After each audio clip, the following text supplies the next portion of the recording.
Welcome to New England Cuisine, the program that celebrates the food and flavors of your favorite New England chefs. I'm your host, Scott Summerfield.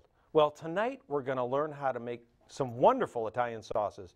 And who better to show us how than chef and owner Rob Maffucci from the multiple award-winning Vito's restaurant. Welcome, Rob. Great to have you. Nice to be here. The Maffucci family owns and operates Vito's by the Park in Hartford, Vito's by the Water in Windsor, Vito's in Wethersfield, and the newest Vito's restaurant, which opens next month in New Britain.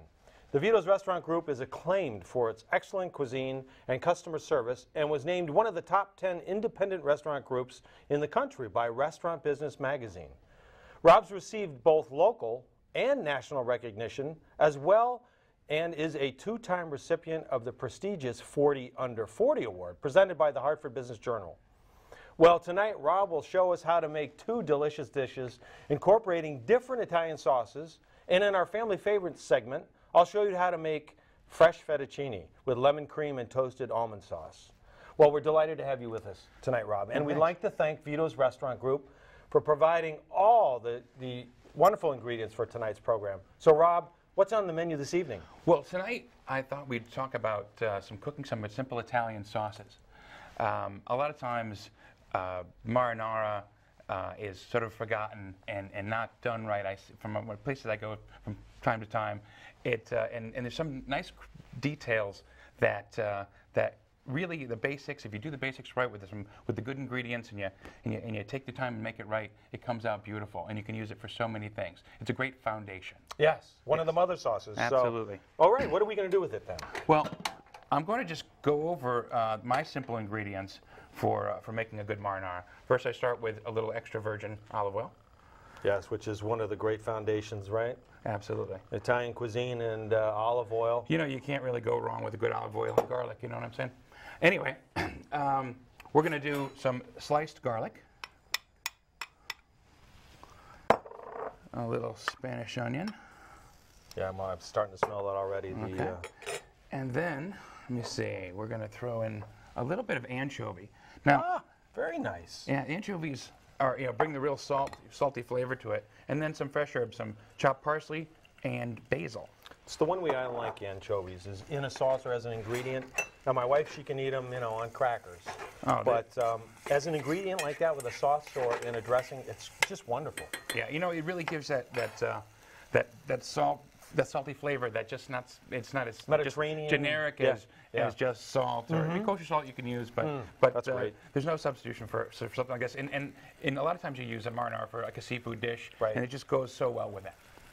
So we'll get that going. Great to see that. And then I'm going to add these are whole peeled pear tomatoes, and you see how they're just chunky, right? And there's a lot of water right in there. You just throw it right in. And if you have time, you should mash them up a little bit, because a good marinara takes about maybe, could sit on the stove for hours. Right. 4 hours. Sure. The longer it simmers, the better it is. But it'll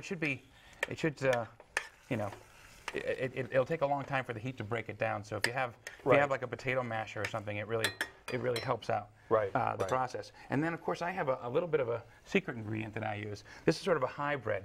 I use a little bit of tomato paste. Now what that does is it helps join whatever dish I'm tossing. If you're tossing it with pasta or any ingredients like chicken or something, it really acts as a good joiner to really flow evenly throughout the dish instead of just sitting just on top.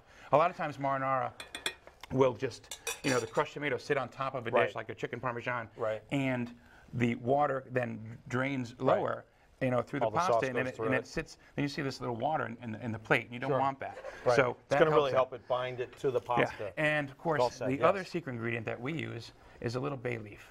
Two secret ingredients. Yes. Tomato paste and bay leaf, which is great. So just let that stir up, and that looks good already. Well, and what we're going to do when this is done, we're going to incorporate it into a nice Sicilian pasta dish. This is a roasted eggplant with also the fresh ragu, and then we'll add the marinara to it.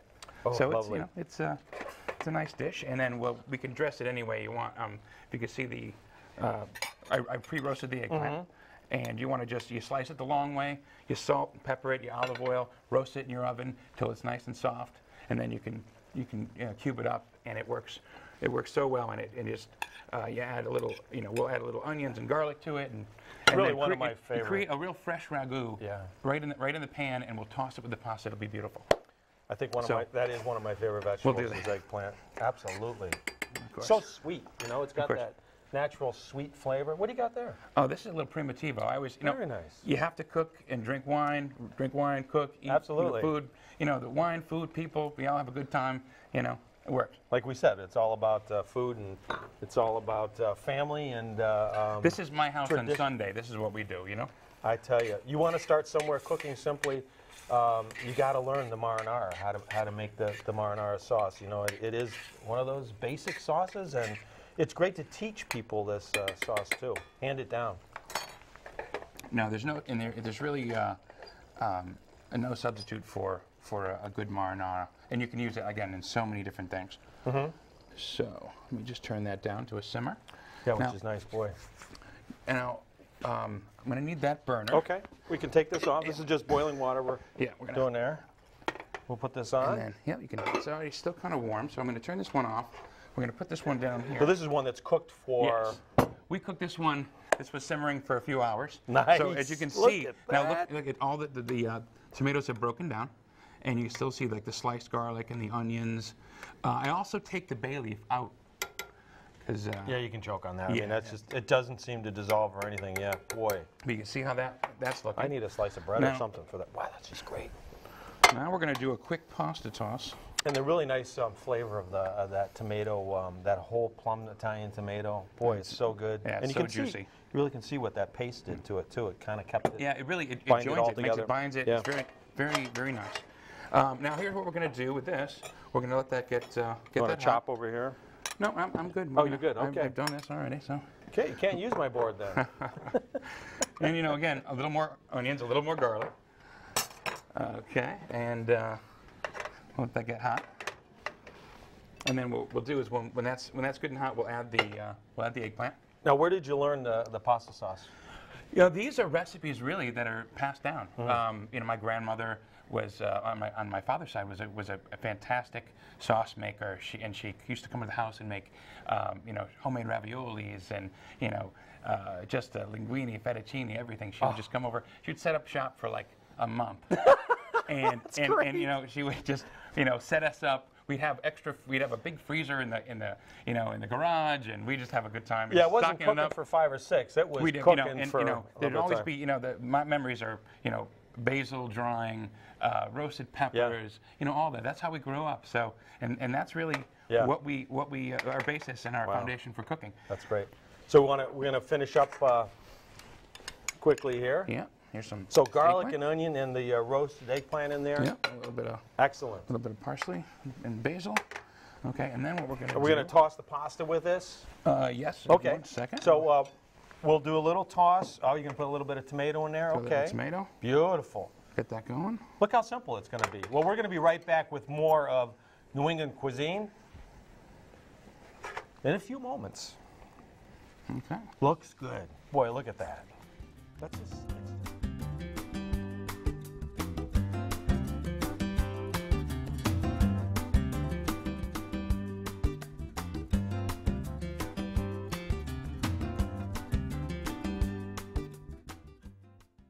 Okay, we're back with more cooking on New England cuisine with Rob. So Rob, we finished that first great dish, and I think you have another one in store for us, a little more cooking with something different this time. What we're going to do is a meat sauce. Again, using some of the foundations from the marinara, and adding and working with some of the, this is a bolognese, and we're going to start with some cooked ground sausage and hamburger.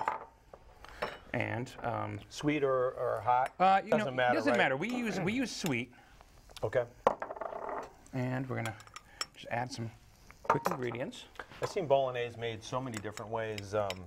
This is a carrot. But this is classical because when I see the onion, the carrot, the celery go in like that, I know that it's going to be a really nice. I'll get this good and hot. Just enough olive oil just to get it going. Yeah. and then I have some. I have some trade secrets I'm going to give away on this one too. Okay, pay attention. There's some more secrets. Yes. So we're gonna. All right. So you pre-cook your meat. You always do that, right? Yes. Yes. We ground it up and mix it and put it all together. This is a sauce that in the restaurant it takes several hours to make. We cook it down. We cook. It takes forever actually to really put together a good one. Let me show you what it looks like when it's done. Oh, look at that. Sure. When it's all cooked down. It's got that pinkish hue to it. Yeah, we actually add some dairy to it. That's why we have the cream as well. We just add a little heavy cream to it. Let that get hot. We're gonna add. We got to get some elevated. We're gonna add some of our fresh tomato sauce that we made earlier. Very nice. Look how vibrant that is. You know, even in a tomato sauce like that, sometimes I'll only let it cook 20, 30 minutes. You know, and eat it that way. Well, you know, again, there's no mistakes. Yeah. And you know, cooking Italian, all you have to remember is cooking with great ingredients, and you know, fresh ingredients, high quality ingredients. That's the key. And really taking advantage of the seasonality of each ingredient. And let that simmer down a little bit. Okay. Let me turn that up. Nice. What we're gonna do is we're gonna add a little cream to it. Okay. A little bit of grated cheese. Nice. A little more fresh herbs. Now this is a fun one for the family to do too, because simple stuff and is simple and good. You know, the degree of difficulty isn't that bad. So again, it's all in the prep. The mise en place. You're right. When you prep your ingredients, you're right. You really can't miss. Now, the secret ingredient here is a little bit of nutmeg. Nutmeg. Yes, Yeah. Okay. Nutmeg is an amazing spice that really works with this very, very well. I learned this actually when I was in Italy.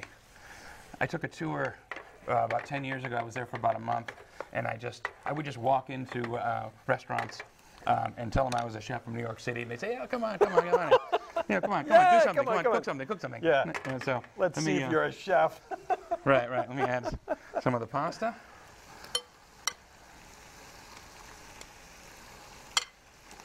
But you're right. It's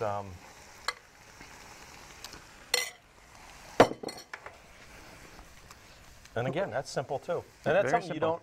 You know, we tend to do that at our house. We'll cook on Sunday a couple of dishes, and then if we're making sauce or anything, we'll do that, and then we'll have that for during the week. You know, similar to what we were talking about. You know, families come over and they'll cook a lot of food, and they'll keep that for a long period of time, and seems to be nice. Check out the flipping, huh? And are you left-handed or right-handed? I'm a lefty. Okay. I was going to say, it's pretty good with the left. Okay, now what we do is we'll put this right in the pan, in the plate. Okay. Now to finish it off, what we do is we do a little dollop of ricotta. Oh, look at that. I was wondering why that ricotta was there. There we go, a little dollop of ricotta, and then a little dash of pesto. Ah. And there you go. Look at that. Wow, that's great. So again, that's just a simple dish. Now, bolognese, traditionally eaten more in the wintertime because of meat sauce. I think so. I would assume. I think so. And again, and always consumed with a good red wine. So. And now the red wine that we're drinking this happens to be a Primitivo, which is actually an Italian like Zinfandel. It's very, very good with pasta. It's got a lot of it's fragrant. It's got a lot of fruit forward. It's a really earthy. It's got a nice acid to it. It's a nice earthy. It goes very well with pasta, and especially like in the like Abruzzi, region, or in Naples or something like that. You know, real earthy, earthy flavor. Yeah, that's great with it. Now, these two dishes probably on your menu at the restaurant all the time. Yes, we run pasta specials like this all the time. Seasonally, we'll put them on, depending on what. But the bolognese has really become a staple. So it's on the menu at all times, and you can mix pastas with it, different pastas. If you have any diet issues or whatever, you can tell us if you don't want cream or dairy or something like that, and we can modify it for you. But those sauces are staples again, and it all stems from a good marinara. You can add to it, and it's just a simple building block, and for Italian food. They're great building blocks. They really are. Now the pasta that you used is a rigatoni, right? Yeah, it's a little short rigatoni. Short rigatoni, which is nice for those too, right? Because doesn't it make a lot of difference on the type of pasta that you're using? Sure. You can with use the sauces, you can use orchetta. You can, which is a nice hearty, ear-shaped pasta. That holds the sauce really well, right? Right, and penne will work very well with that. Angel hair. It really depends what your texture you're looking for. But I like the rigatoni with the lines because it really soaks up the sauce and holds all the flavors so much better. And that's the difference between pastas. Some pastas will hold on to the flavors differently. So that's right. Like it wouldn't be great with a fettuccine really because it doesn't have places for that sauce to get into. Well, again, I think of it that way. Yeah, you could say that. You could say that. Yeah. But well, don't go away. We'll be right back with family favorites, and I think I'm going to be making some fresh pasta. Oh, nice. We'll see how we do with that. We'll be right back. I'll drink more wine. All right.